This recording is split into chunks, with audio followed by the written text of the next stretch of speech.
This is Vlog, themed exploring WSU's research niche areas with leading researchers. Join us for a series of vlogs that will see Vice Chancellor and Principal, Professor Rushila Nolundi Songa, engaging with various academics and researchers.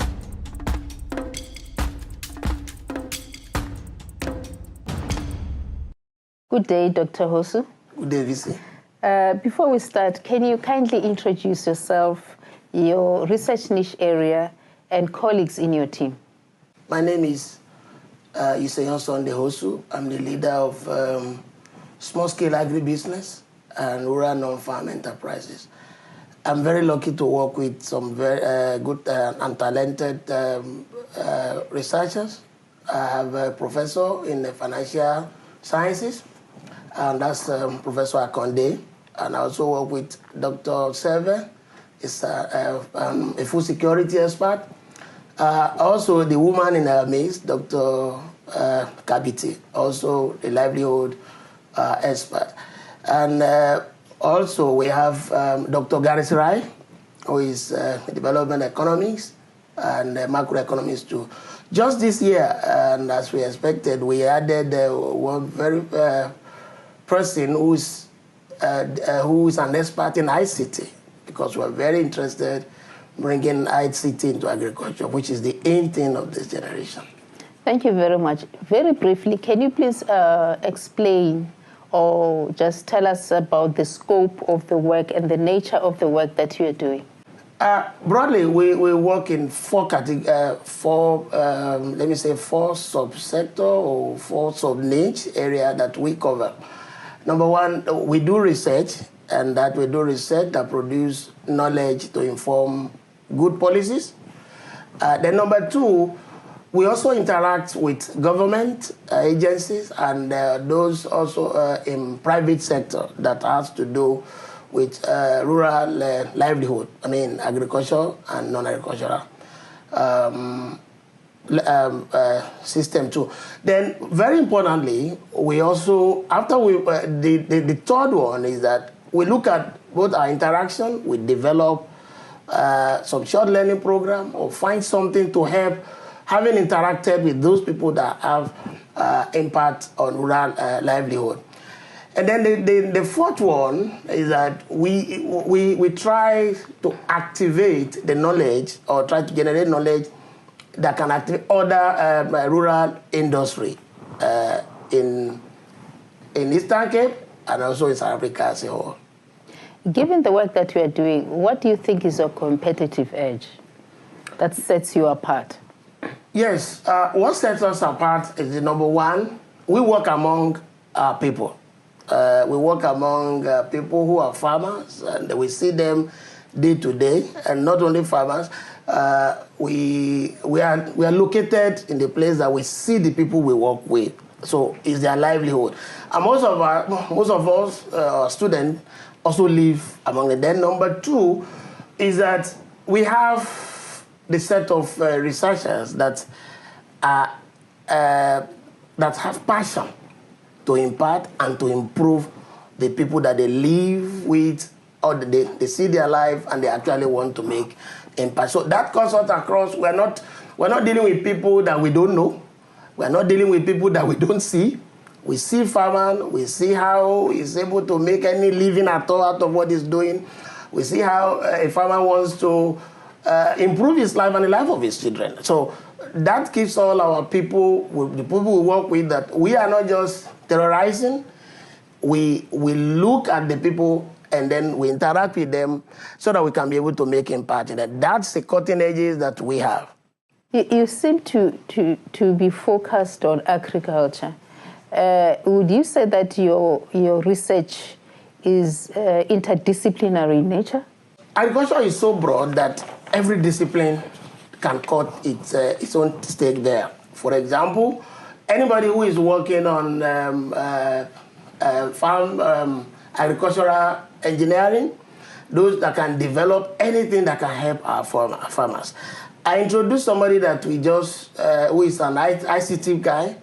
This is the age we must find a way to make our rural people interface with ICT because that's the age we are. So it's not only in agriculture. Everybody that has anything that can improve our people, that can improve their income, that can improve their livelihood, that can make their life better, whichever field they are from, maybe people even in chemistry.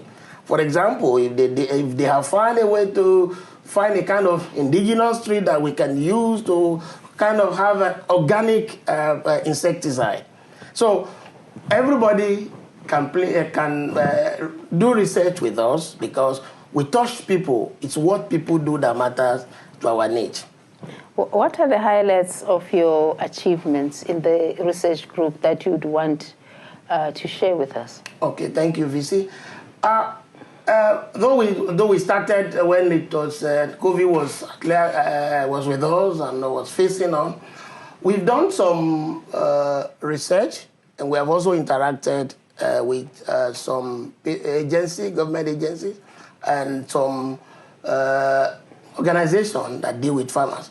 First of all, because that's where we started. We started interacting with them. How can we help us? What is it that you are doing that we don't know, that we can be of help to our farmers in this area? So that was an eye-opening. Then we delved into research. We actually did research on financial inclusion and financial literacy, which was a very big eye-opener to us. Yesterday I just got one of the papers uploaded online, that the one we worked on.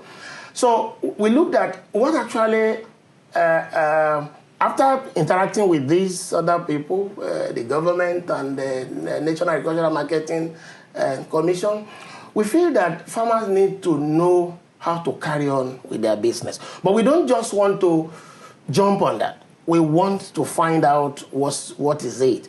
Actually, we found that financial literacy is key to both having access to being financially included or inclusive, and then also farmers making money, making livelihood out of their job. So we've seen that very clearly, and that's what we have gained in our research now, and we're very passionate to share it with our people, because if you know how to manage your finances, personal financial management, that's very key, and then also how to manage your business. Just a little skill that you know, okay, how would I manage my firm before I can get loan from the bank? Because nobody wants to give any help, any support to anybody that cannot give record.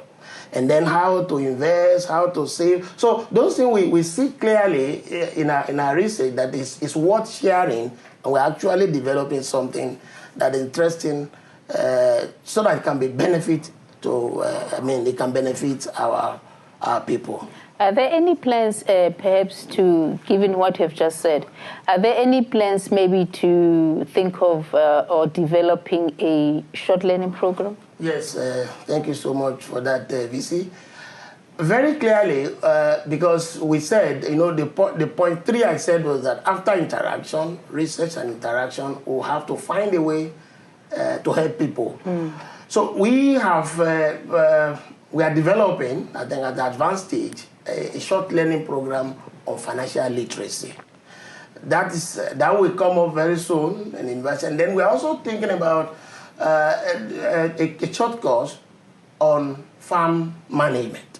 Farm management is it's not just farming. You just have to know how to keep things. People are looking for this. Where did you keep your asset? People may not know what asset is, but when you explain them, this is what when they want to give you money, this is what they are looking for. Did you keep it? So we're also developing something on farm management. Then the third one is agri or rural cooperative system, which we have also seen that it's very difficult for one person to access something from government. So we in our interaction with people, in the work we do in the community, we've seen that people actually do not have, maybe they have it, maybe we have, maybe they have it, but we have seen that there is a need for interaction with people, how to form cooperative, how to manage it yourself. Because the big banks we see today, it's just people coming together. This is what we want to do. going from financial literacy and then going farm management and delving into how you can organize yourself. Those are the three things we are rolling out in our niche area, at least to assist our people. Have you integrated students into your research niche area, research niche area? Yes, this year we have started on that because last year we didn't do that, but this year we have advertised and we have got about a couple of students who want to work with us. And what makes that interesting is that they are going to go to the community. They are going to pick research topics from the community because that's what we do. Mm-hmm. They're going to pick research on that. And then they're also going to learn because they become part of the solution to the community. That's number one. Then number two is also that, it's also capacity building. When we are developing and we are climbing, we see the young people who are interested, because I see people when they write to me, please, I want to do this, I want to do this, I want to work with your team. I've seen things like that, and we are really, really interested to bring students on board this year. All right, and given the work that you're doing, and of course its importance, how are you planning on measuring your impact or effectiveness? Yes. Now, we have sat down because generally we won't be maybe the first people who have had passion to help our people. But the problem is that how do you measure? If you can't measure something, then you can't measure impact. What we have decided in our niche is this. We want to measure ourselves how many small-scale farmers or rural non-farm people that we have been able to help. Through our interaction with the government and the private sector, how many of them have we been able to assist, maybe getting loan, get a way of generally improving their maybe income, their livelihood, that what they do. Then the second is that we want to also look at how many people, because I see organization of people as a key to this thing that we want to do. One person only cannot get certain things. So we want to see how, through the training or the workshop we want to do, how can we help facilitate people coming together? Just on their cost, not forcing them. You want to do this, you don't want to farm, you just want to sell farm input. Okay, come together, learn how this is done. Then you want to be those who want to market, that's what you want to do. Okay, learn how this is done. There are people who are interested in what you are doing. So, okay, now I want to farm. This is my calling, this is what I want to do. So we want to see how we can facilitate that, and we are really working on that. And then the third is that we want to stimulate discussion on rural industry through research. I know some of the pockets research has gone on that. We really want to look at we call something in economics comparative advantage. What is good? What Eastern Cape, that's our area. What are they known for? What is the resources we have? So we want to stimulate research in that, stimulate discussion. Okay, we can do wool industry. Eastern Cape is, especially in the Transkei area, we have sheep. So where are the companies for wool? So we want to begin to do that. And then again, not only wool, there are shoes here and there. So we want to do some research to stimulate those kind of ideas. So at the end of some time, maybe a year or 2 years, we want to measure ourselves. These three things, how have you done? How have you done? So that keeps us working every day, PC. I think you're touching on a very important issue about economic independence.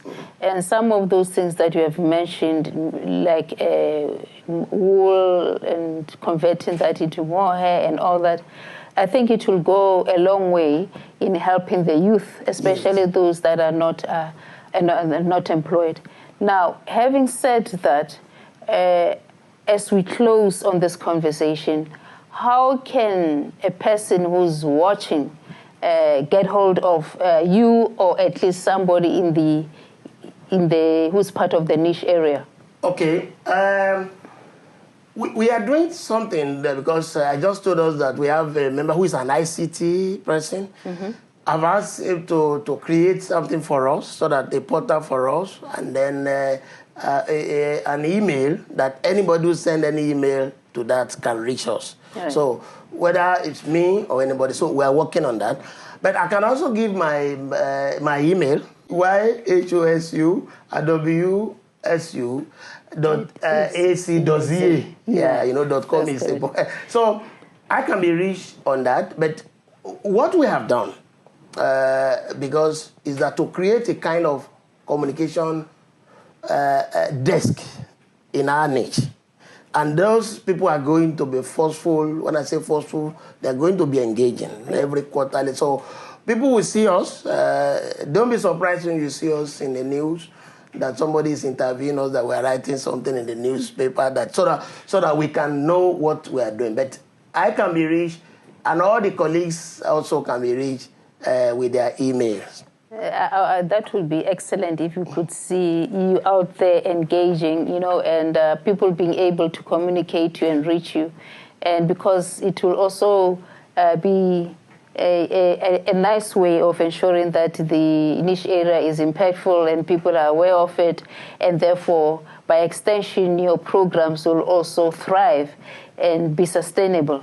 On that note, I'd like to thank you very much, Dr. Hosu. Thank you so much, for taking the time to engage me and those that are watching on this very important initiative that you are taking on behalf of other researchers in WSU. Thank you so much for giving us this opportunity to tell the world what you have assigned us to do and how we are going to go about it. Thank you so much. Thank you very much.